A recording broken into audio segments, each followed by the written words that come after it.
โดนทักทายแล้วก็เมื่อวานนี้ก็เป็นอีกส่วนหนึ่งเดี๋ยวก็ทั้งหมดเดี๋ยวมาเล่าสู่กันฟังนะฮะ ก็เป็นการแลกเปลี่ยนซึ่งกันและกันแต่ครั้งนี้เดี๋ยวต้องบอกก่อนนะว่าในส่วนของพยานเมื่อวานนี้ที่แจกไปนะฮะโมทนาสาธุก็เป็นพยานท้าวเวสสุวรรณนะครับที่ผ่านการปลุกเสกเป็นที่เรียบร้อยนะครับไม่ว่าจะเป็นหลวงพ่อโสธรหรือว่าพระอาจารย์โสธรนะครับรวมไปถึงหลวงปู่เจียมหลวงตาเจียมหลวงปู่อิ่มนะฮะอีก2รูปแล้วก็หลวงปู่แพ้วนะฮะแห่งสายเขาอ้อ นะ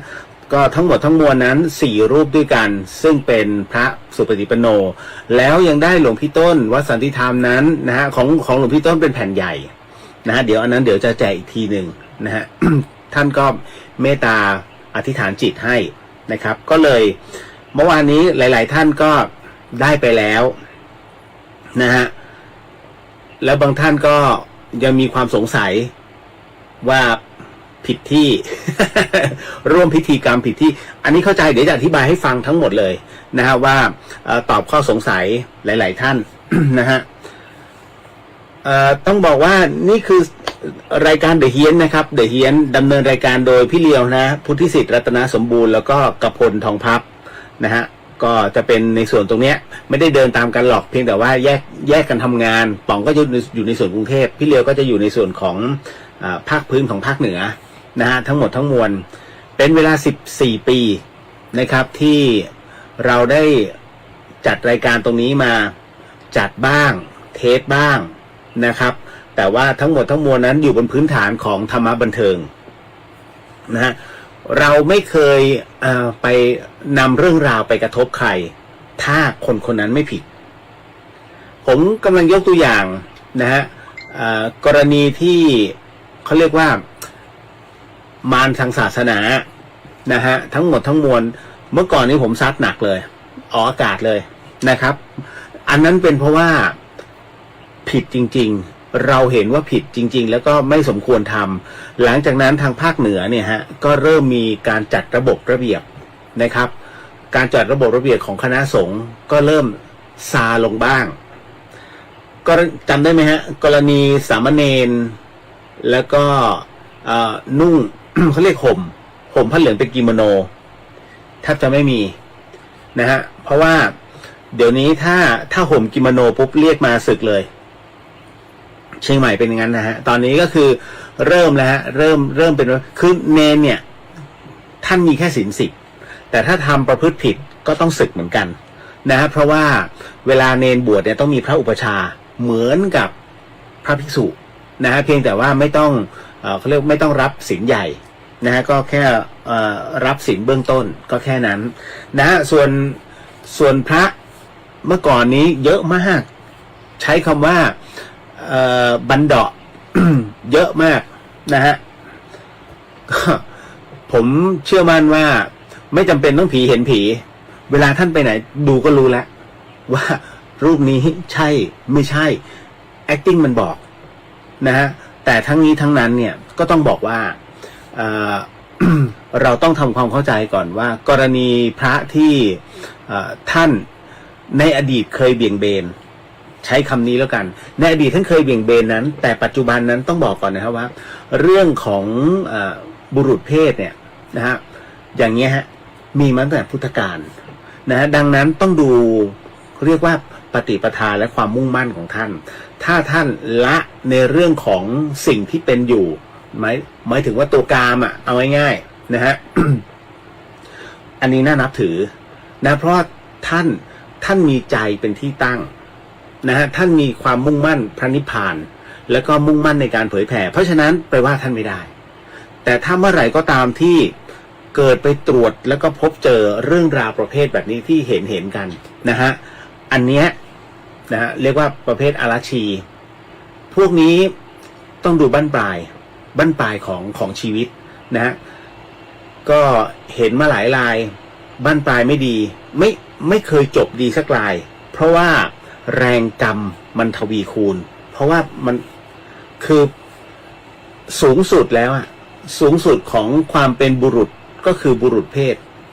นะฮะเป็นเพศบรรพชิต เป็นเพศของผู้ที่ถือเอาคำสอนขององค์พระสัมมาสัมพุทธเจ้านั้นเป็นที่ตั้งและถ่ายทอดแล้วสูงไปกว่านั้นคืออะไรมันไม่มีแล้วไงนะเพราะฉะนั้นก็จะดาวลงแล้วดาวจนดาวลงนรกไปเลยนั่นแหละฮะก็เมื่อก่อนจะประมาณนั้นนะฮะแต่เดี๋ยวนี้ก็ซาลงไปเพราะว่าหลายๆท่านครูบาอาจารย์หลายๆรูปก็เตือนบอกว่ามันจะเป็นวจีกรรมนะฮะแต่ผมเองก็พยายามจะเบาๆลงถ้ามันไม่เหลือบากกว่าแรงนะฮะอย่างกรณีอะไรที่เราอลุ่มอล่วยได้แล้วก็มองท่านไม่ใช่มองแค่ครั้งเดียวแล้วตัดสินต้องมองหลายรอบเราก็อลุ่มอล่วยกันเพราะว่าเราถือว่าเราแค่เป็นผู้สังเกตการแต่เราไม่ใช่ศาลที่ไปตัดสินนะฮะตรงนั้นก็ยังมีเรื่องราวเหมือนเดิมไม่ว่าจะเป็นพระบิดานะฮะ แล้วก็เรื่องของหลวงปู่นะฮะเรื่องของหมอที่เรียนแบบพระสงฆ์ ที่ไปตามจับหลวงปู่นะฮะ นะฮะแล้วก็ยังมีเรื่องราวส่งมาพอสมควรนะฮะเป็นคำถามแต่ว่าผมก็ก๊อปแปะแต่ว่ามันไม่มีโอกาสที่ได้ตอบคำถามเนาะนะฮะ ก็หลังจากที่เมื่อวานนี้พิธีอโหสิกรรมนะฮะนำเอาอัฐิหลวงพี่ออกมาให้กับศรัทธาญาติโยมนั้นได้กราบสักการะแล้วเนี่ยมันไม่มีภาพรู้สึกว่าไม่ดีวันนี้เลยไปทำมาฮะ ไม่รู้เห็นป่ะน่าจะเห็นเนาะภาพหลวงพี่นะฮะพร้อมด้วยโชว์ถึงอธิธาตุของท่านที่เป็นพระธาตุส่วนที่เป็นพระธาตุนะฮะก็ให้เห็นเนอะภาพนี้ท่านดูมีชีวิตแล้วก็ท่านน่ารักนะฮะผมก็เลย คือเมตตาด้วยแล้วก็อีกหลายอย่างนะฮะก็เลยไปอัดมาให้นะครับแล้วเดี๋ยวจะนำไว้บนวัดนะครับในวันพรุ่งนี้นะฮะโอ้เมื่อวานนี้สุดยอด สำหรับผู้ที่ตอบถูกเมื่อวานนี้เดี๋ยวจะทยอยส่งแต่ก็ยังมีหลายท่านหลังไมค์มาว่ามีสิทธิ์จะได้ไหมมีสิทธิ์ฮะก็ เดี๋ยวเราก็เหมือนกับตอบคำถามเล่นๆนะจริงๆก็อยากแจกฮะคือผมอยากให้ทุกคนนะฮะเพราะว่าเก็บเอาไว้ส่วนตัวนะผมมีไว้แค่5 ใบก็พอที่เหลือแจกให้หมดทำไมจึงเป็นให้ผมก็ไม่รู้ว่าคือรับปากหลวงปู่ท่านเอาไว้นะฮะว่าจะแจกก็จะเก็บไว้เพื่ออะไรสมมุติผมตายไปเนี่ยแล้วยังไงต่อถูกไหมฮะเพราะฉะนั้นเมื่อมีของดีก็แจกไปเถอะเราไม่ได้ยึดติดนะฮะที่ต้องเก็บไว้5 ใบเพราะว่าผมจะเก็บเอาไว้สำหรับสอดแทรกไว้ในหนังสือและที่สำคัญก็คือว่าเมื่อไหร่ก็ตามเดี๋ยวถ้าหนังสือ30 ภพภูมิเสร็จอันเนี้ยชุดใหญ่จะอยู่ด้านหลังของ30 ภพภูมินะฮะคือเป็นคอลเลกชันเลยนะฮะ อันนี้ก็เหมือนกับปฏิจจสมุปบาทนะปฏิจจสมุปบาทที่เป็นซองนะฮะแล้วมีจีวรหลวงพี่ท่านพร้อมกับยันมหากำลังนะครับ ถ้าใครแกะอันเนี้ยผมจะบอกว่า คือถ้าแกะออกมาเนี่ยนะเขาเรียกเสียชุดแล้วปกติแล้วพวกเซียนจะไม่แกะกันเขาคงไว้แบบนั้นนะฮะแล้วก็ถ้าต้องการจะดูหรือว่าบูชาเปิดออกมาแล้วก็ดึงจีวรท่านออกมาบูชาเสร็จปุ๊บเพราะมีตาปั๊ม แล้วมีโค้ดนัมเบอร์นะฮะ แค่ตรงนั้นนะฮะอันนี้พวกสะสมเขาจะชอบเล่นกันนะฮะนี่นะครับเดี๋ยววันพรุ่งนี้จะเริ่มส่งทยอยส่งให้นะครับนะฮะแล้วก็ค่อยๆเป็นค่อยๆไป ครั้งต่อไปหลายๆท่านถามกันมาแล้วผมก็เฉลยไปแล้วจริงๆก็มันไม่ได้มีอะไรซับซ้อนฮะเพราะว่าผมเตรียมเอาไว้เป็นว่าเขาเรียกเป็นธาตุกายสิทธิ์นะฮะไม่บอกว่าเป็นอะไรแต่ว่าเดี๋ยวต้องขออัดพลังลงไปก่อนนะครับก็ประมาณสักจะเสร็จสิ้นประมาณวันที่19-20 เดือนหน้านะครับ ถ้ากายสิทธิ์อันนี้จะไปแจกอีกทีคือวันที่13 กรกฎาคมอันนี้คือแจกมาแจกนะฮะแล้วถ้าอยากได้ก็ต้องมารับไม่ส่งไม่มีตังค์ ไม่ใช่หรอกเพราะมันเป็นวัตถุพอเป็นวัตถุเนี่ยแล้วเวลาส่งเนี่ยฮะเข้าซองเนี่ยมันถูกฉีกผมสังเกตหลายรอบแล้วของไม่ว่าจะเป็นพระหรือว่าจะเป็นตะกรุดหรือว่าอะไรก็ตามที่เป็นวัตถุขนาดเล็กส่งไปเนี่ยถูกแกะหมดไม่ถึงผู้รับสักทีแต่ก็ไม่รู้จะไปโวยวายเพราะผมส่งธรรมดาถ้าผมตี EMS เนี่ยมันซองละ30โอ้โห3 ซองก็90แล้วนั่นนะฮะผมถึงต้องพอเป็นธรรมดาไม่เคยส่งไป20 คนถึง2 คนเท่าที่ผ่านมานะฮะถึงแค่2 คนที่เหลือหายไปไหนก็ไม่รู้จะไปโวยทำไมก็รู้อยู่ นะฮะส่งนกพิราบยังถึงเร็วกว่า นะฮะ อันนี้เล่าสู่กันฟังว่ามันเคยเป็นแบบนั้นนะครับก็จะเป็นธาตุกายสิทธิ์ครั้งหน้านะครับแล้วก็แจกครั้งเดียวนะครับถือว่าเป็นอะไรที่ค่อนข้างจะหายากแล้วก็ผมเป็นคนที่ไม่สะสมนะเหมือนหลวงพี่ภัสกรมีก็มีให้กับผู้ที่คู่ควรจะได้เขาอะนะฮะเหมือนกับพระเครื่องเหมือนกันนะฮะมีเพื่อที่เราจะให้แต่เหมือนกันเวลาผมไปไหนก็เหมือนหลวงพี่อะผมจะมีทั้งพระทั้งยันเนี่ยไว้ในกระเป๋าเวลาเจอพวกเพื่อนๆทั้งหลายหรือว่าน้องๆทั้งหลายเนี่ยเขาจะรู้พี่มีของดีไหมนะผมอยากจะนิดนึงก็อย่างน้องพอสวก็ให้ไปเห็นว่าล่าสุดอะไรนะไปโดนตัวเขาเรียกเหล็กปั่นไฟไอ้ตัวเครื่องปั่นไฟทับมือทับนิ้วฮะคือมันยกกันไงก็ไม่รู้อะแล้วเครื่องปั่นไฟมันใหญ่ไง แล้วคือมันเหมือนพอประคองหน้าเหล็กอะพอประคองเสร็จปุ๊บแล้วข้างนู้นมันปล่อยพอมันปล่อยเสร็จปุ๊บข้างนี้มันก็หนักมันก็ปล่อยลงกระแทกมือปึ้งตอนแรกก็นึกว่าพังทั้งมือนึกว่าหักแล้วอะปรากฏว่ามันแค่ที่น้องเขาบอกนะฮะเจ็บแค่ข้อนิดไม่เจ็บอะไรมากเหตุเพราะว่าผมให้พระปองดองไปองค์ที่แพนด้าได้กันอะองค์เล็กอะฮะอันนั้นนะ นะฮะล่าสุดเลยไม่กี่วันที่ผ่านมาเพราะว่าเครื่องปั่นไฟเขาต้องเอาไปซ่อมไงมันตก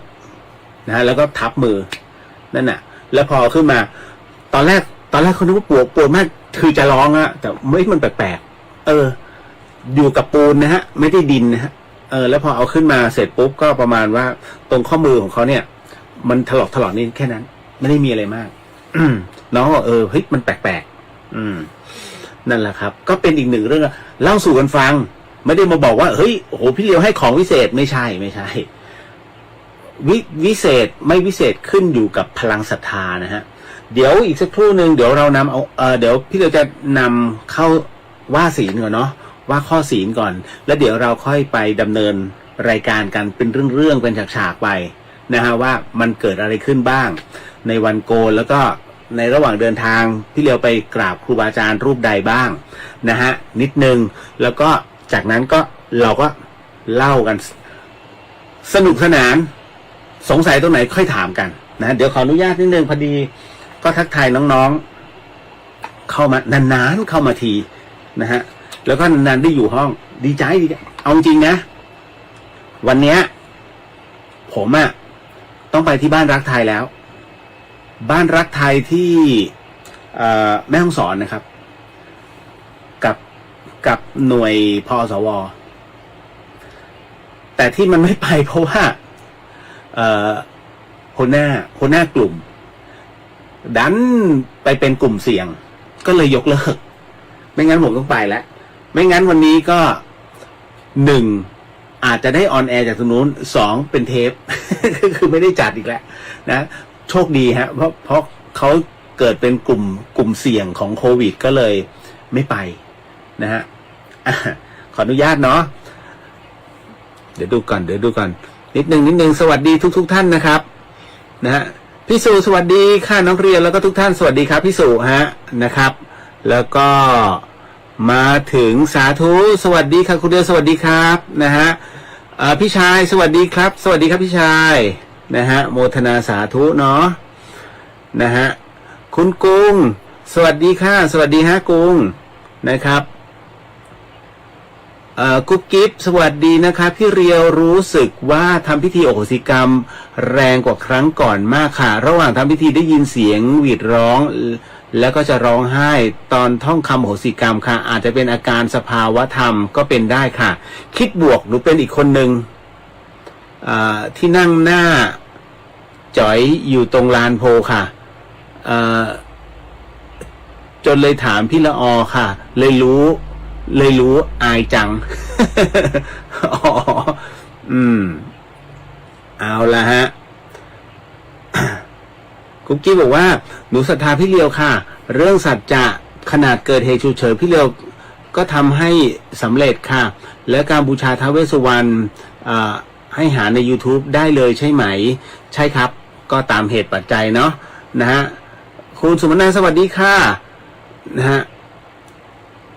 สวัสดีฮะพี่มนจะได้บ้างไหมไม่ทันน่ะ นะโอ้ยตายแล้วนะฮะคุณปฐมพรสวัสดีค่ะนะฮะคุณน็อปสวัสดีค่ะคุณชัยพร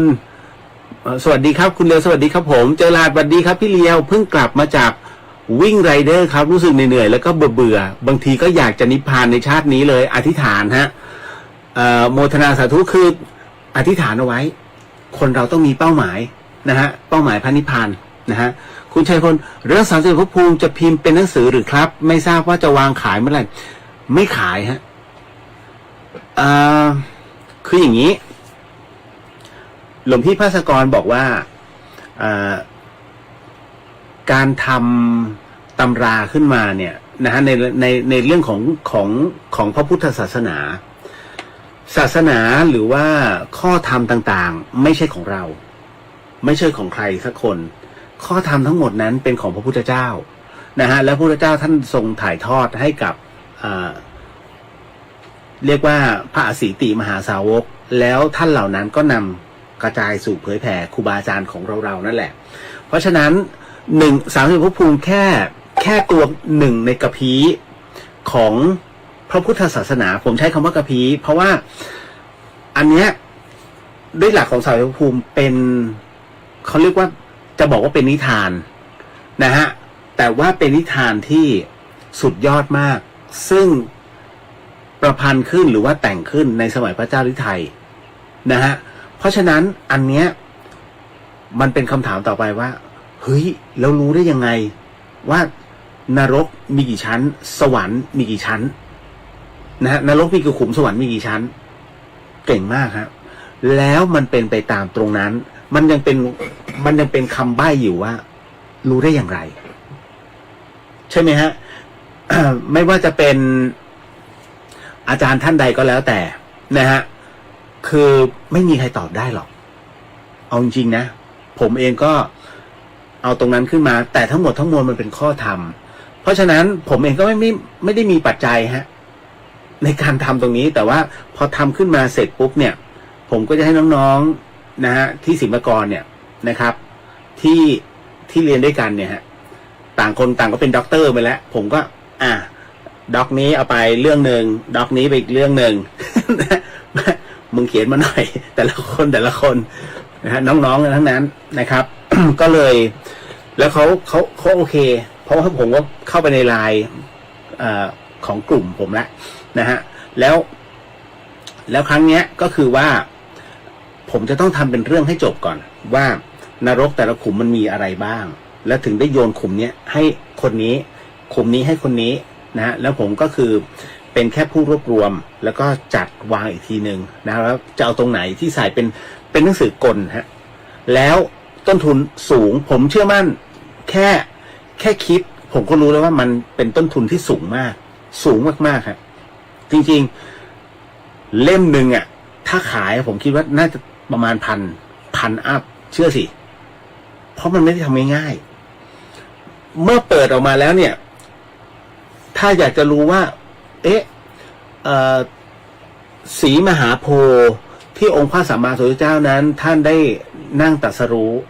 ตรงพุทธบัลลังก์เป็นยังไงคุณสามารถจับใบโพธิ์นั้นได้เลยเป็นใบโพธิ์จริงๆฮะเป็นใบโพธิ์ของสีมหาโพธิ์จริงๆนั่นแหละคือวัตถุประสงค์ถ้าอยากรู้ว่าเฮ้ยไอ้นรกต้นนิ้วเป็นไงคุณสามารถรับรู้แล้วเห็นภาพของหนามของมันได้เลยต้องอย่างนั้นฮะคือมันจะเป็นอะไรที่สัมผัสได้แล้วผมเชื่อมั่นว่าอันเนี้ยที่ทำไม่ได้ให้เรา ให้เราอยากได้ดูกันแต่ว่าอยากเอาเล่มเนี้ยให้เราได้สอนเด็กๆรุ่นใหม่ให้รับรู้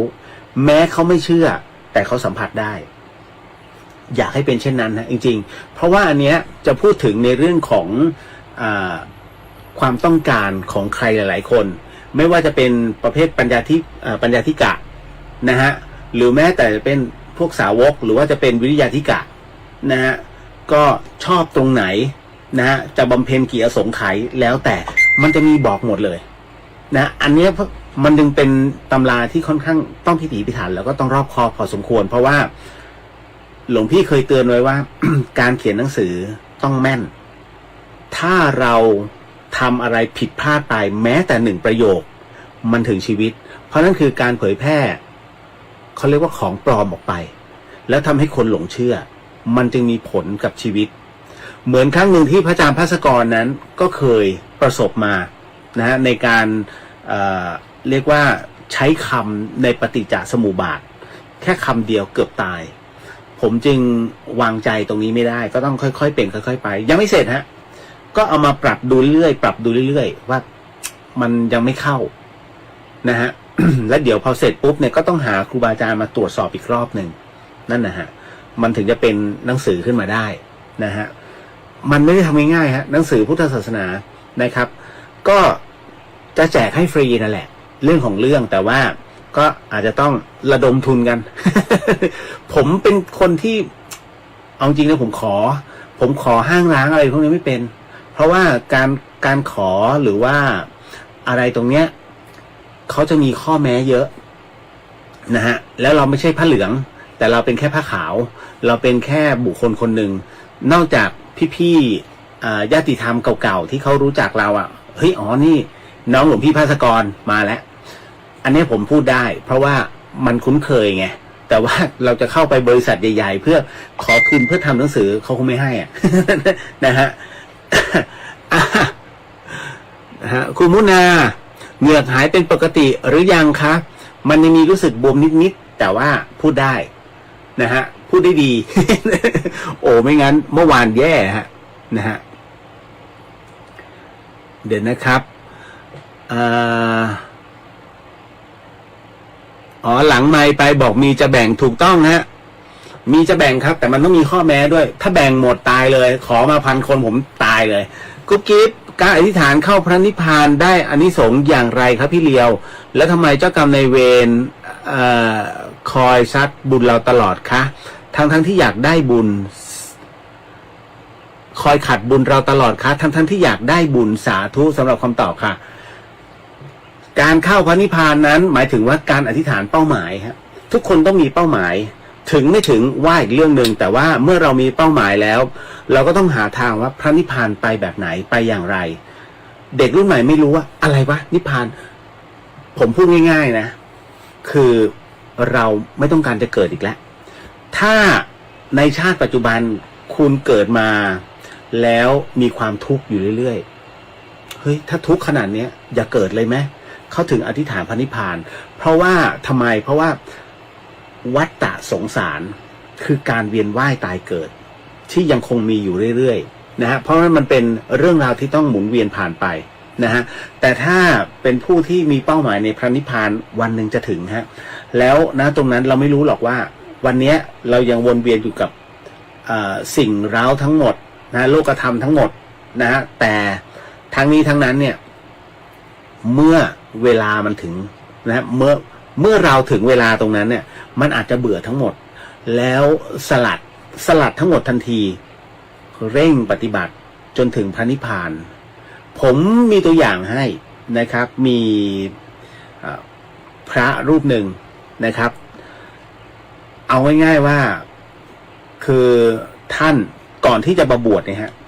ท่านเผชิญอะไรมาหลายอย่างจนกระทั่งสุดท้ายแล้วเนี่ยเหมือนกับว่าเป็นโรคร้ายรู้ตัวเองนะครับว่าเป็นโรคร้ายนะครับต้องการที่จะบวชสุดท้ายก็เลยขอบวชแล้วก็ได้บวชเป็นโรคร้ายแต่ไม่ใช่โรคต้องห้ามนะฮะโรคต้องห้ามก็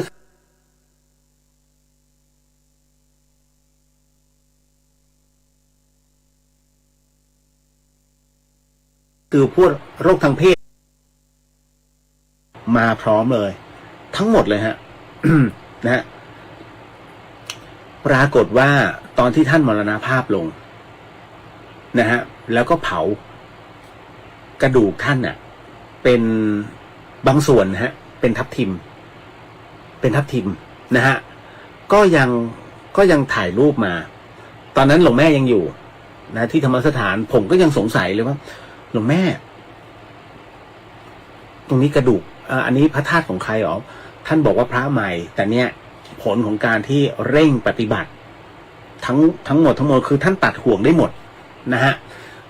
เพ่งกับตัวเองอย่างเดียวเลยฮะจนกระทั่งกระดูกท่านเป็นพระธาตุนั่นคือฟ้องแล้วว่าท่านน่าจะจบแล้วผมใช้คำว่าท่านน่าจะจบแล้วเพราะผมไม่สามารถไปทำนายได้หรอกว่าท่านถึงไหนอะไรไงคงไม่ใช่ขนาดนั้นแต่ว่าให้รับรู้ไงฮะว่าท่านสามารถถึงขั้นฟอกธาตุขันธ์ตัวเองได้แล้วนะฮะอันนี้ก็มีตัวอย่างนะดังนั้นตรงนี้ในส่วนของพระนิพพานคือเป้าหมายนะกุ๊บกิ๊บแต่คำถามที่กุ๊บกิ๊บพูดถึงว่าทำไมเจ้ากรรมนายเวรเขาคอยขัดบุญคือเจ้ากรรมนายเวรเมื่อวานที่เราอธิบายหลายรอบนะว่าเจ้ากรรมนายเวรนั้นมันมีหลายอย่างมันมีทั้งในชาติปัจจุบันก็คือทุกคนที่มีอิทธิพลกับจิตใจเมื่อทะเลาะกันปุ๊บเนี่ยคุณนอนไม่หลับเลยทำยังไงก็นอนไม่หลับจะนั่งสมาธิมันก็กวนนั่นแหละเขาคนนั้นคือเจ้ากรรมนายเวรกับอีกประเภทหนึ่งประเภทที่มองไม่เห็นประเภทที่มองไม่เห็นนั้นน่ะอย่างที่ผมบอกครับว่าทฤษฎีสมดุลโลกมันเกิดขึ้นนะฮะด้วยกระดาษด้วยผ้าขาวแผ่นหนึ่งแล้วกันเมื่อผ้าขาวเนี่ยคือตัวกรรมจากชาติปางก่อนทั้งหมดทั้งมวลเนี่ยมันมาทบกันเนี่ยตัวกรรมที่มันเล่นงานคุณแต่พอ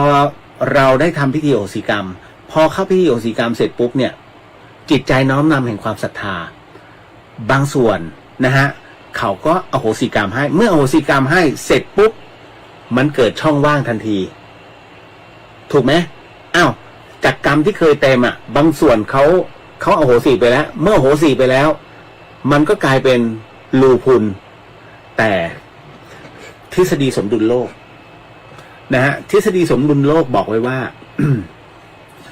ทั้งหมดทั้งมวลเนี่ยฮะโลกต้องมีจุดสมดุลของมันจุดสมดุลคืออะไรเมื่อเราขุดหลุมลงไปนะฮะโลกจะเป็นโพรงไม่ได้ดังนั้นมันจึงจัดสรรตัวเองให้แผ่นดินไหวสักรอบหนึ่งแล้วก็ไอ้ที่เป็นโพรงก็ถูกทับความหนาแน่นจึงเกิดขึ้นเหมือนเดิมเช่นกันฮะตรงนี้เหมือนกันเมื่อตัวกรรมของคุณอ่ะมันเป็นโพรงมันต้องจัดสรรใหม่มันไอของเก่าที่มันมีอยู่มันรีบมาถมตึ้งเต็มเหมือนเดิมเพราะฉะนั้นเนี่ยจนกว่าจะหมดนะฮะจนกว่าจะหมดแล้วมันจะพร่องลงไปมันจะไม่คงรูปของกรรมแล้วมันถึงหมดนั่นแหละเพราะฉะนั้นผมถึงอธิบายทุกครั้งว่าทำไมวันนี้ทำอโหสิกรรมไปแล้วกูยังซวยอยู่อ๋อตัวใหม่มันมาไอ้ตัวเก่าอ่ะมันบางส่วนมันให้อโหสิไปแล้วเพราะมันต้องเติมเต็มตลอดเวลาท่านยังไม่ถึงเรียกว่ายังละไม่ได้เลยยังถูกโลกธรรมเล่นงานอยู่เลยนะฮะอันนี้เห็นภาพเนาะเก็ตนะครับต่อมาคุณชัยพลรับบริจาคได้ไหมครับใครอยากได้ก็บริจาคเงินผมอยากได้ไว้ศึกษาครับหนังสือสายเดี๋ยวขอให้มันเป็นรูปเล่มก่อนผมต้องไปพอทำเสร็จปุ๊บต้องเอาไปให้โรงพิมพ์เขาตีราคาก่อนเราถึงจะรู้ว่าค่าใช้จ่ายต่อเล่มเนี่ยเท่าไหร่มันตอบไม่ได้ฮะมันต้องเสร็จก่อนนะฮะแต่ผมจะพูดเสมอสังเกตไหมเพราะมันต้องท มันเป็นสิ่งที่ผมจะย่อขนาดของหลวงพี่ที่ขนาดใหญ่ฮะให้ลงมาเหลือเล่มมันพกไปได้นะฮะ คุณธงชัยพระอาจารย์เสถียรวัดป่าชะคุจังหวัดกาญจนบุรีท่านเป็นมะเร็งเร่งทำความเพียรเป็นพระหนุ่มที่เร่งปฏิบัติมรณภาพอายุ30กว่าแต่กระดูเป็นพระธาตุเช่นกันโอ้โมทนาสาธุครับนะฮะเห็นไหมพลังแห่งความเพียรนั่นแหละฮะ ต่อมาน้องแอนสวัสดีค่ะพี่เลียวสวัสดีครับนะฮะกุ๊กกิ๊บบอกเก่าไปใหม่มาใช่ไหมคะสาธุเข้าใจท่องแท้ถูกต้องครับนะฮะเดี๋ยวนะฮะฮึบคุณนัทศรีสวัสดีครับพี่เลียวสวัสดีครับผมนะฮะคุณก้าวสวัสดีคุณเรียวสวัสดีครับคุณปริญญาสวัสดีครับพี่เลียวสวัสดีจ้านะฮะคุณจินชาสวัสดีค่ะนึกว่าไม่มาแล้วนะคะดีขึ้นแล้วนะคะใช้ได้ฮะ ปากเริ่มจัดเหมือนเดิมตอนที่ถอนใหม่ๆอ่ะผมพูดไม่ได้ไอ้น้องๆก็มาถล่มกันใหญ่เลยเฮ้ยนาทีท้องผมก็รำคาญเลยพูดก็พูดไม่ได้มันไหมมันอยู่เขาเย็บไงแล้วไหมมันอยู่นี้ใช้วิธีการเขียน เขียนด่าพวกมัน แล้วพออีกวันหนึ่งพอปวดเราก็จะกินยาแก้ปวดใช่ไหมซึ่งผมไม่ชอบหรอกนะฮะพอเริ่มพูดบอได้มันต้องบอกทางไงแล้วก็แซวกันไปแซวกันมาหมอนั่งด้วยหมอนั่งอีกข้างบอกน่าจะถอนอีกสัก3 ซี่ ไอ้คันหลังหาไปเลย นะฮะ คุณจันยาสวัสดีค่ะคุณเรียวสวัสดีครับนะฮะคุณคณิกาสวัสดีค่ะสวัสดีครับนะฮะคุณใกล้รุ่งสวัสดีค่ะคุณเรียวสวัสดีครับผมพี่อุทิศสวัสดีค่ะคุณเรียวขอให้คุณพระคุ้มครองเจ้าค่ะสาธุครับก็ปลดไปแล้วนะฮะเมื่อคืนหนักเลยทุเรียนพี่อุทิศอยู่นี้เลยฮะโมทนาสาธุพี่อุทิศนะฮะ ก็โมทนาทุเรียนมาให้หลงรับแล ขอบพระคุณผมยังไม่กล้าเปิดผมกลัวว่ามันยังไม่สุกเดี๋ยวเปิดมาอ่อน นะฮะพี่วรันทรสวัสดีครับนะสวัสดีครับคุณเลียวสวัสดีครับนะฮะคุณพินดาวสวัสดีค่ะทุกท่านนะฮะสวัสดีฮะคุณชลิตาสวัสดีค่ะคุณเลียวสวัสดีครับผมนะฮะก็คุณจีนน้องกราบเจ้าค่ะนะฮะอันนี้น้องหนิงสวัสดีค่ะสวัสดีฮะแล้วก็คือผมจะมีของน้องหนิงอยู่ชุมพรใช่ไหมของคุณย่าสโหนอยู่สุราษฎร์แต่ผมมีคิวที่ต้องไปนครประมาณเดือนหน้าอีกรอบหนึ่งนะฮะคุณเฉลิมพลบอกว่าถ้าส่งเป็นไปได้ให้เก็บเงินผู้รับแล้วส่ง EMS ไปเลยครับพี่ส่งธรรมดาของหายผมทำไม่ได้ มันไม่ใช่เราอ่ะถ้าผมอย่างปฏิจจาเนี่ยผมพยายามจะก็ยังมีตอนนี้มีขอมาเรื่อยๆนะฮะหนังสือปฏิจจสมุปบาทของหลวงพี่ผมก็จะใช้ทุนส่วนตัวนี่แหละออกให้เพราะว่า เราถือว่าเป็นงานธรรมะผมจะยึดถือคำสอนหลวงพี่ฮะว่าธรรมะพุทธเจ้าอ่ะมันไม่มีมูลค่ามันไม่มีมูลค่าของราคา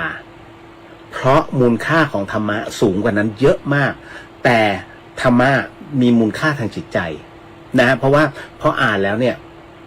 มันทำให้อีกอันนึงยกระดับจิตใจขึ้นมาผมจึงถือคำนี้ของหลวงพี่เอาไว้เสมอนะก็สังเกตนะผมแล้วแต่ว่าแล้วแต่ทำบุญมาเสร็จปุ๊บเงินเหลือไม่ได้เอาไปไหนฮะ ผมก็ทบงานบุญตรงนั้นผมก็ทบใส่ไปนะฮะหลวงปู่หลวงตาอาพาธผมก็ใส่ไปก็อย่างที่ไปอีสานญาติธรรมหลายท่านก็ฝากปัจจัยนะฮะให้ผมทำไมมาไว้ใจกันเนี่ย ผมก็ไม่เข้าใจญาติธรรมแบบคุณเลี้ยวฝากหน่อยนะคะคุณเลี้ยวฝากหน่อยพี่ฝากด้วยคุณเลี้ยวพี่เลี้ยวครับหนูฝากก็อย่างที่เห็นนะก็สุดท้ายก็ผมก็ต้องทำตรงนั้นนะฮะก็โมทนาบุญกันไปเพราะว่าเขาฝากบุญเรามาก็ต้องทำไปถึงที่อย่างยาบ้างนะฮะอีกหลายๆสิ่งแล้วก็มูลนิธิของหลวงพ่อชายอย่างเงี้ย ก็ร่วมทำร่วมใส่ทั้งหมดทั้งมวลบูรณะงานพระพุทธศาสนาทั้งหมดนะฮะก็ตามวัตถุประสงค์นะมันไม่ได้มีอะไรไปมากกว่านั้นแต่ว่าก็มานั่งนึก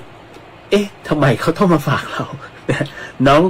องบางคนก็พี่เลียวไปเจอแต่ครูบาอาจารย์หนูไม่มีโอกาสก็โอเคอันนี้รับฟังได้นะก็เลยรับนะฮะต่อมานะอ๋ออยู่นี่ผมเมื่อกี้ลืม คุณเฉลิมพลพวกเรายินดีจ่ายไม่เป็นไรครับนะฮะเดี๋ยวขอให้มันเสร็จก่อนนะครับคุณจันหวัดดีค่ะหวัดดีครับผมน้องแอนพี่เลี้ยวไฮน้องแอนครั้งต่อไปถ้ากายสิทธิ์ผมพูดแล้ว นะคุณจินนะคุณเรียวคิดค่าพัสดุกับค่าส่งลงทะเบียนกับผู้ขอรับมาสิค่ะปัญหาแก้ไม่ยากเลยปัญหาขอยากสำหรับผม ปากหนัก เป็นคนที่ปากหนักนะฮะ คุณนันทินีสวัสดีค่ะคุณเรียวสวัสดีฮะยายคุณนายตื่นสายยุ้ยบอกสารพีฟ้าร้องหนักมากค่ะคุมโปงไปเลยคุมโปง นะฮะ คุณสุภาพรสวัสดีค่ะเห็นคุณเรียวคิดถึงพระอาจารย์พระสกรจังเลยค่ะคิดถึงได้นะฮะแต่อย่าเพิ่งให้ผมไปหาท่านตอนนี้ ผมไม่พร้อม นะฮะ มาถึง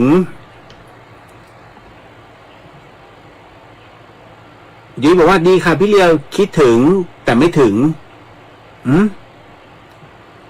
ไม่เป็นไร เดี๋ยวเอาไว้ถ้ามีโอกาสเดี๋ยวไปนะฮะจูนตัวเองแป๊บพี่เอาเลยฮะแนนบอกว่าหนูทานอีอันนี้เขาทำอโหสิกรรมข้างล่างเดี๋ยวผมจะบอกนิดนึงว่าเอ๊ะทำไมมันทำพร้อมกันนะฮะแป๊บหนึ่งนะฮะ ก็โอ้นานๆเข้ามาทีนะฮะอันนั้นแจกของขลังอะไรครับพี่พอเหลือไหมครับ เหลือบางอย่างนะฮะน้องแอนขอแอนด้วยนะพี่เลียว โอ้หมอแอนสายมูเขาเหรอเนี่ยนะฮะคุณยุทธการสวัสดีครับอ้ายสวัสดีฮะยุ้ยบอกว่าพรุ่งนี้โยเดียเปิดเทอมคุณพระลองชุดอาทิตย์ที่แล้วใส่ได้วันนี้ลองชุดเอวขาดไป7 เซนถึงจะเกี่ยวตะขอได้เครียดจนบ้าไปเลยพี่อ๋อส่วนใหญ่คุณแม่ทั้งหลายฮะช่วงนี้นะลูกๆเปิดเทอมนะฮะขวัญสวัสดีครับพี่สวัสดีครับขวัญนะฮะคุณวรินทร์บอกว่าสวัสดีค่ะคุณเดือนสวัสดีครับผมนะฮะต่อมาน้องแอร์สวัสดีครับพี่เลียวสวัสดีจ้าพี่มงบอกว่าแจกของขลังอะไรครับพี่ที่ไหนอ่ะยังผมบอกไว้ก่อนว่าวันที่13เนี่ยผมจะแจกธาตุกายสิทธิ์นะฮะก็ไม่มีอะไรไปมากกว่านั้น นะฮะ คุณสุวรรณยาสวัสดีค่ะสวัสดีฮะอ้วนยังไงก็รักสวัสดีครับพี่เลียวสวัสดีจ้าเดี๋ยวรีบเล่า นะฮะรีบสมทานศีลก่อนคุณจินชาค่าส่งที่พูดถึงในที่นี้สำหรับธาตุกายสิทธิ์นะคะไม่ใช่หนังสือนะคะ เรามาพิจารณาฮะนะครับค่าส่งไม่ใช่การขอนะคะเป็นต้นทุนที่เกิดขึ้นจริงนี่ค่ะโมทนาสาธุเดี๋ยวจะลองดูนะครับเดี๋ยวเอาไว้ถึงเวลาผมจะโชว์ให้ดูนะว่าครั้งต่อไปเนี่ยมันจะที่ผมจะแจกนะท่ากายสิทธิ์แบบไหนนะฮะ ก็นิดนึงขออนุญาตนะครับเราสมาทานศีลกันก่อนเนาะนะฮะแล้วจากนั้นเนี่ยเดี๋ยวผมจะเล่าให้ฟังว่าเรื่องราวทั้งหมดทั้งมวลเนี่ยที่มันเกิดขึ้นไม่ว่าจะเป็นในช่วงของการเดินทางไปนิมนต์ครูบาอาจารย์นะฮะรวมไปถึงในส่วนของพอกลับมาถึงเนี่ย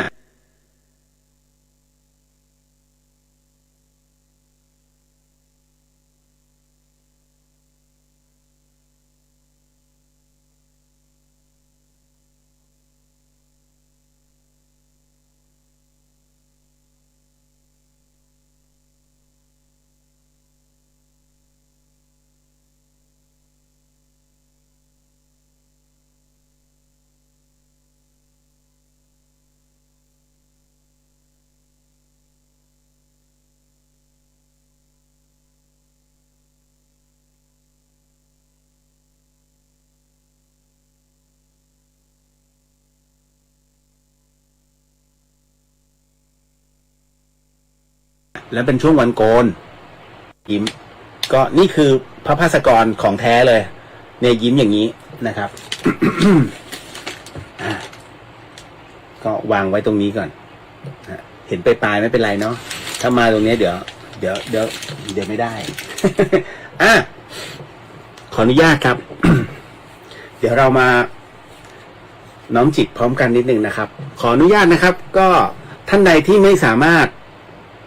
หรือว่าอายที่จะสมทานน้องนั่งนิ่งๆนะแล้วใช้จิตกำหนดตามสมมุติว่าอยู่แบบเฮ้ยหลายๆคนเดี๋ยวจะหาว่าเราบ้านิดนึงแต่สำหรับท่านใดที่เป็นผู้ป่วยติดเตียงหรือว่าไม่สามารถขยับร่างกายได้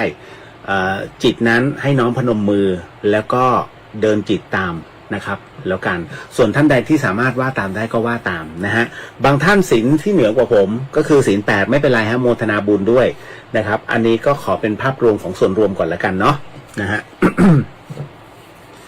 สาธุสาธุสาธุ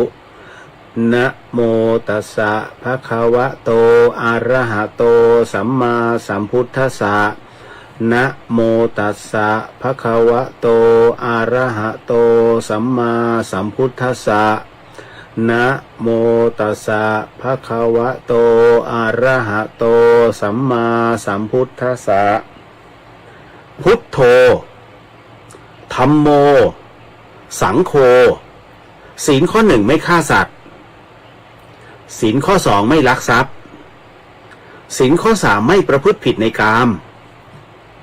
ศีลข้อ 4ไม่พูดเท็จศีลข้อ 5ไม่ดื่มสุราและของมึนเมาบัดนี้ข้าพเจ้าตั้งใจรักษาศีลแล้วบัดนี้ข้าพเจ้าคือผู้มีศีลข้าพเจ้าผู้มีศีลละอายต่อการทำความชั่วกลัวต่อผลของบาปกรรมข้าพเจ้าผู้มีศีลมีหิริโอตปะมีกายเป็นมนุษย์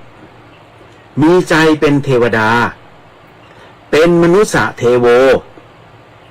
เข้าถึงความเป็นสหายกับเหล่าเทวดาทั้งหลายณบัดนี้ข้าพเจ้าทั้งหลายขออดโทษลดกรรมที่ข้าพเจ้าประมาทพลาดพลั้งในช่วงวันนี้ลงในฉับพลันและขอให้กรรมดีที่ข้าพเจ้าหรือเหล่ากัลยาณมิตรได้ทำไว้นั้นขอจงมาแทรกส่งผลบุญนี้ให้ข้าพเจ้าได้มีความสุขและประสบผลสำเร็จตลอดไปเถิดสาธุสาธุสาธุฮะ เอาละจบลงไปมาเข้าสู่เรื่องราวกันเรื่องราวที่ผมกำลังจะเล่าต่อไปนี้นะครับต้องบอกก่อนว่าอย่าเชื่อฟังหูไว้หูใช้วิจารณญาณทุกครั้งในการรับฟังเรื่องราวประเภทนี้ข้อสำคัญอยากให้คุณผู้ฟังได้ฟังเป็นนิยายจงใช้หลักกลามสูตรนะฮะแล้วก็ที่สำคัญเนี่ย อยากให้เรียกว่าเล่าสู่กันฟังหลายๆคนมีคำถาม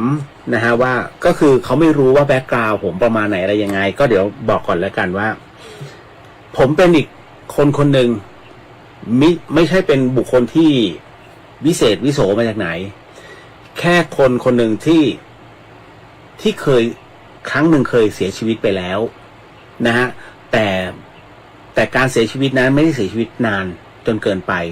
คือ45นาทีที่ทั้งหมดทั้งมวลนั้นหยุดทำงานนะฮะแล้วกลับขึ้นมาอีกรอบหนึ่งการกลับขึ้นมาของผมในรอบนั้นเนี่ยมันทำให้ มันพลิกชีวิตทั้งหมดเลยจากสิ่งที่ผมไม่เคยเชื่อเป็นคนที่อยู่เบื้องหลังนะฮะนักร้องทั้งร็อกสตริงเพื่อชีวิตลูกทุ่งเพียบเลยนะฮะ เพราะว่าเราเป็นคนวงการบันเทิงผมไม่เคยเชื่อเรื่องประเภทนี้นะฮะจนกระทั่งได้มีโอกาสมาบวชที่วัดสายหินนั่นคือบวชเลยฮะ คือบวชจริงจังเพราะว่าถูกทักโดยอาจารย์แม่ชีเพียงเดือนนะซึ่งเป็นครูบาอาจารย์ของอาจารย์ภาสกรอีกทีหนึ่ง อาจารย์แม่ชีก็ทักเลยว่าถ้าคุณไม่บวชคุณตาย ผมก็บวชนะฮะในขณะที่บวชนั้นก็ได้มีโอกาสได้ศึกษานะฮะหลายๆเรื่องไม่ว่าจะเป็นเรื่องของกรรมฐานเรื่องของสมาธิซึ่งเอากันตรงๆเลยไม่เคยสนใจมาก่อนเลยไม่เคยนั่งไม่เคยทำอะไรเลยนะฮะแต่ถูกบังคับให้สวดมนต์บอกเลยฮะวิมุตติธรรมคำกรที่หลวงแม่บอกให้ขึ้นไปท่อง500 จบพอเสร็จปุ๊บคำหนึ่งที่ลงมาบอกว่าเทวดามาโมทนาคุณ500 ตนผมตกใจมากจะมาบอกคือท่านเป็นอาจารย์ของพระอาจารย์ภาสกรแล้วหลวงแม่เป็นผมมารู้ทีหลังว่าท่านสายฤทธิ์แล้วก็ไม่มีเหตุต้องมาให้โกหกให้ผมดีใจนะฮะก็เลยเฮ้ยเริ่มใจพองโตเริ่มมีบางอย่างซึ่งจากเคยที่ไม่เชื่อ100%กลับมาสัก90%เพราะว่าอาจารย์ของตู้พี่ท่านบอกแต่พอถึงตรงนั้นเสร็จปุ๊บหลังจากที่ผมบวชเนี่ยตู้พี่ก็เลยฝากผมเนี่ยให้กับพระอาจารย์เกศนรงค์หรือว่าพระอาจารย์กบก็ถ่ายทอดเรื่องบางเรื่องซึ่งเรากำลังคิดว่าจริงเหรอวะ ใช่เหรอวะนั่นคือการจับพลังพระเครื่องเพราะผมเห็นอาจารย์แม่ชีท่านจับแล้วเด้งพอจับปุ๊บเด้งพึ่งก็เฮ้ยเป็นไรวะ จนน้องๆบอกอ๋ออาจารย์แม่ชีเช็คพลังเริ่มเฮ้ยมีเหรอเรื่องราวแบบนี้พระอาจารย์ก็เลยสอนให้เสร็จปุ๊บก็เทสทุกอย่างมีสอบหมดเลยนะฮะต้องทดสอบท่านก็จะเอาพระภาษาเราแล้วกันว่าพระจริงพระปลอมมาปนกันแล้วก็ให้จับนะฮะแล้วก็เช็คดูว่าองค์ไหนมีพลังไม่มีพลังเราก็จับจนกระทั่งท่านโอเคแล้ว หลังจากนั้นเสร็จปุ๊บท่านก็จะมาสอนในเรื่องของการนั่งกรรมฐานนะไม่ว่าจะเป็นการเรียกฝึกมโนมยิทธิซึ่งทั้งหมดทั้งมวลผ่านหมดเราก็เก็บเรื่องราวตรงนี้เอาไว้จนกระทั่งวันหนึ่งซึ่งผมประสบเหตุจริงๆก็คือกล้ามเนื้อหัวใจมันตายฉับพลันทำให้ผมช็อกไปเลยก็คือตายตอนนี้ก็หัวใจ3 ห้องนะฮะพอ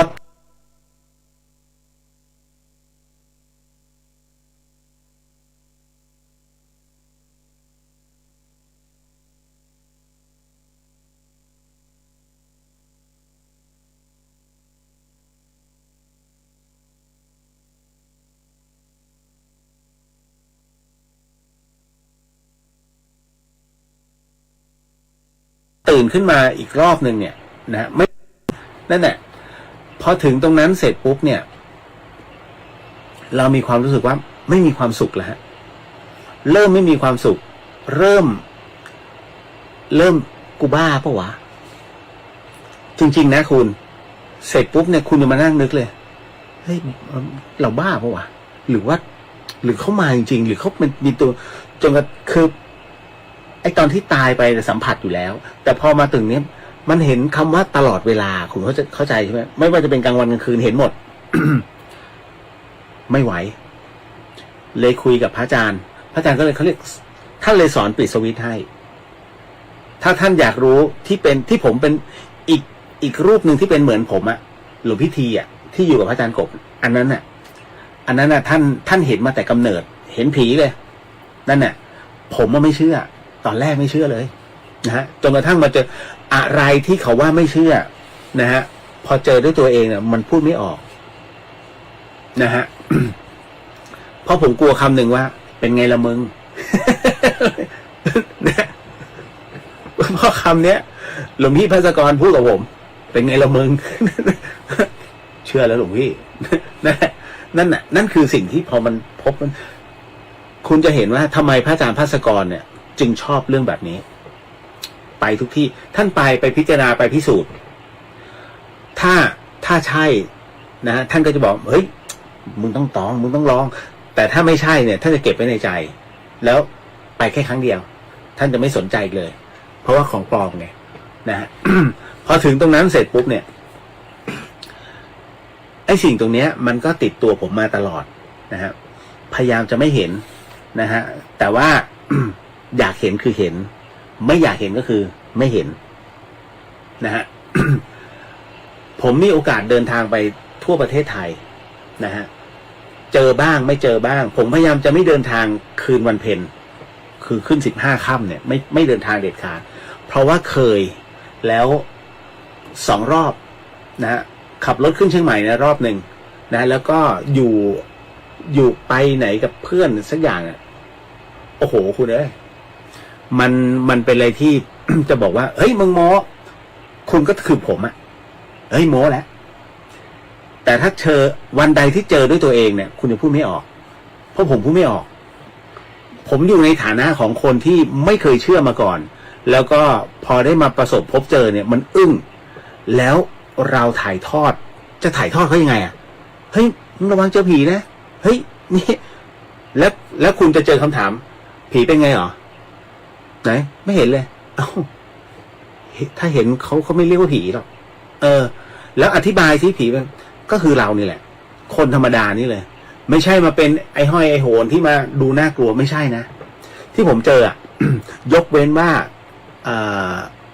เขาเป็นคนที่มีกรรมจริงๆอันนี้มาศึกษาอีกทีหนึ่งก็คือว่าเป็นประเภทที่ตายฉับพลันและเป็นคนที่มีกรรมเป็นคนที่ไม่เชื่อเสเพกับกามอ่ะอันนั้นตายแบบไหนมาแบบนั้นอันนั้นก็เจอริมทางเลยไม่พูดถึงเราพูดถึงในส่วนของงานบุญอย่างกรณีของที่ขับรถไปแล้วก็ไปกราบครูบาอาจารย์สายภาคอีสานเนี่ยจริงๆไม่ได้มีปัญหานะฮะไม่ได้มีปัญหาผมจะมีความรู้สึกว่าผมใช้คำว่ารู้สึกนะผมไม่ใช่มาเป็นเหมือนหมอบีหรือว่าหมอปลาหรือว่าใครต่อใครเจนยานทิพย์อะไรไม่ พอเวลาเราไปถึงพื้นที่เนี่ยผมจะรู้ทันทีว่ามันมีบางอย่างถ้ามีอะไรผิดปกติผมจะรู้เลยตรงเนี้ยไม่เวิร์กถอยดีกว่ากับตรงเนี้ยถ้าเข้ามาแล้วเฮ้ยอธิษฐานเถอะ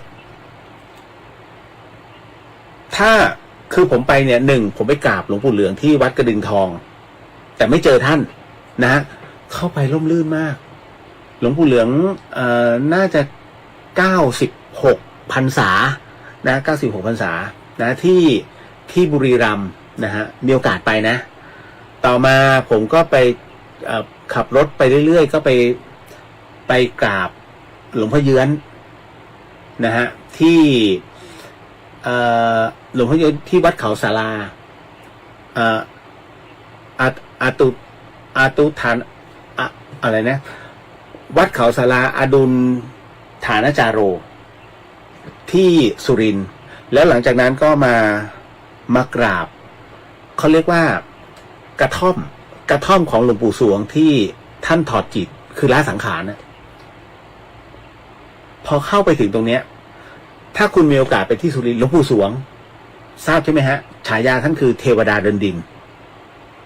นะก็พอไปถึงตรงนั้นแล้วเนี่ยเรารับรู้ได้ถึงบางอย่างแล้วผมก็เลยกราบไปที่เสาบ้านน่ะเสากระท่อมนั่นน่ะซึ่งมันมีเหลืออยู่3 ต้นเพราะว่าบ้านทั้งหมดมันพังหมดแล้วนะแต่เหลือเสาก็กราบไปที่เสานะฮะแล้วหลวงปู่ท่านบูชาไฟจะใช้คำว่าบูชาไฟคงไม่ใช่หรอกเพียงแต่ว่าท่านเพ่งกสิณไฟคือสมาธินั่นแหละไม่ใช่มานั่งจ้องนะฮะพอดีตาบอดนะฮะคือกสิณเนี่ย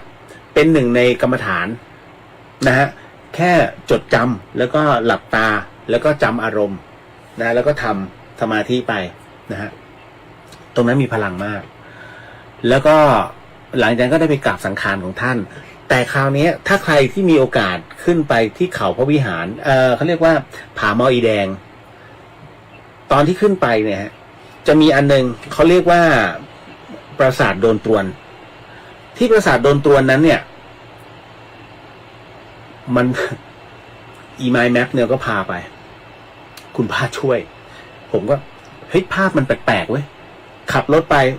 ปกติมันจะเขียนที่เราไปป่าสงวนเขาจะเขียนใช่ไหมว่าอุทยานแห่งชาติ หรือว่าป่าสงวนแห่งชาติถูกไหมไอ้ที่เข้าไปป้ายมันแปลกๆไว้ป้ายแดงๆเฮ้ยมีรูปหัวกะโหลกนะ จอดรถดู ระวังระเบิด แล้วเขาล้อมได้แดงไว้ยาวมากเป็นกิโลเลยคุณ ไปจนถึงปราสาทโดนตรวนปราสาทโดนตรวนนั้นเนี่ย พอได้จอดรถแล้วเขาเดินเข้าไปปุ๊บมันมีความรู้สึกสัมผัสได้ทันทีว่าที่นี่ถ้าคุณไปอธิษฐานเลยฮะขออธิษฐานแห่งความอุดมสมบูรณ์นะฮะหรือว่าความมั่งมีกับครอบครัวประหนึ่งพลังกึ่งพระสังฆจายนะมันมีความรู้สึกผมไม่ใช้คำว่าความรู้สึกนะฮะเพราะตรงนั้นจะมีพอข้างในปราสาทนะมีเทวรูปนะเป็นเทวรูปเรียกว่าเนียงด็อกทมเนียงด็อกทมก็คือพระนางถันใหญ่พระนางถันใหญ่ภาษาบ้านเราพระนางนมใหญ่ไปกราบแต่ผมไปถึงเนี่ยเสร็จปุ๊บเนี่ยพอเข้าไปในตัวพระปรางนะรับรู้ได้ถึงพลังก็เลยอธิษฐานนะฮะ คือขออะไรหลายๆอย่างนะฮะคือมันไม่ได้อะไรมากมายก็คือขอพลังแห่งปัญญาแหละนะฮะแล้วก็ขอให้งานสำเร็จก็คือสามเณรภภูมิเนี่ยให้จบนะฮะหลังจากนั้นเสร็จปุ๊บก็ออกมาคือออกมาเนี่ยเราก็รับรู้แล้วว่ามันมีพลังงานที่ปราสาทแห่งนี้มีพลังงานแน่ๆ100%นะฮะชื่อว่าปราสาทโดนตรวนคุณจำตรงนี้ไว้นะฮะ หรือว่าข้างในมีเทวรูปอยู่นะครับซึ่งสร้างในสมัยพุทธศตวรรษที่17นะฮะผมไม่แน่ใจว่าสมัยพระเจ้าชัยวรมันพระเจ้าชัยวรมันหรือเปล่าแต่เป็นปราสาทที่พอไปดูประวัติเนี่ยเป็นสร้างมาเพื่อความอุดมสมบูรณ์โดยเฉพาะซึ่งตอนแรกผมไม่รู้